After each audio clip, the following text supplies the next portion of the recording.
I'd like now to turn to Sebastian. You know that in the report, and we've heard it also in the opening sessions, that the environmental crisis is one of the critical disruptions and poses an existential threat to humanity and the planet. Given the public responsibility of higher education, and from the perspective of student voice, the Global Student Forum, how can higher education, or how should higher education respond to the climate crisis? From our perspective, I think climate change has been very much at the heart of the political efforts of the student movement, and we believe that we need a multi-dimensional approach that streamlines sustainability in research and innovation, but also in teaching and learning, but also in the daily operations of universities. And to live up to this responsibility, especially in terms of the research and innovation dimension, universities need to be properly funded to do this work and to help governments and the public and the private sector to implement practices that help mitigating the impact of the climate crisis.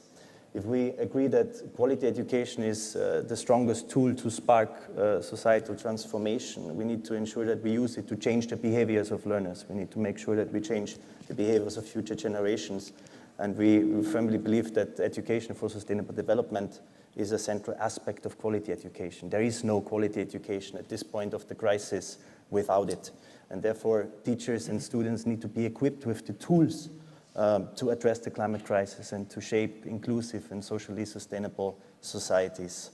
It's also clearly not enough to start with practicing ESD in the tertiary sector. You need to start at primary education and span it all the way through all sectors and all levels of education. And for that, we need an enabling environment in which students will not only achieve climate literacy, but are proactively supported in carrying out sustainability initiatives throughout their educational pathway.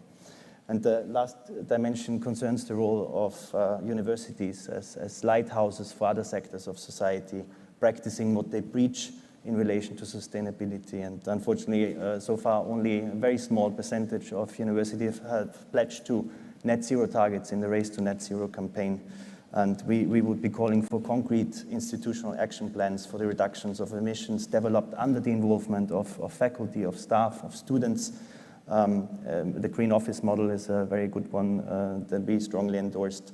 So to sum up, the future of higher education that we hope to see is one where all humanly possible, all efforts are being made by the sector to turn the tide on climate change, so we have a future that is worth living, but also worth looking forward to.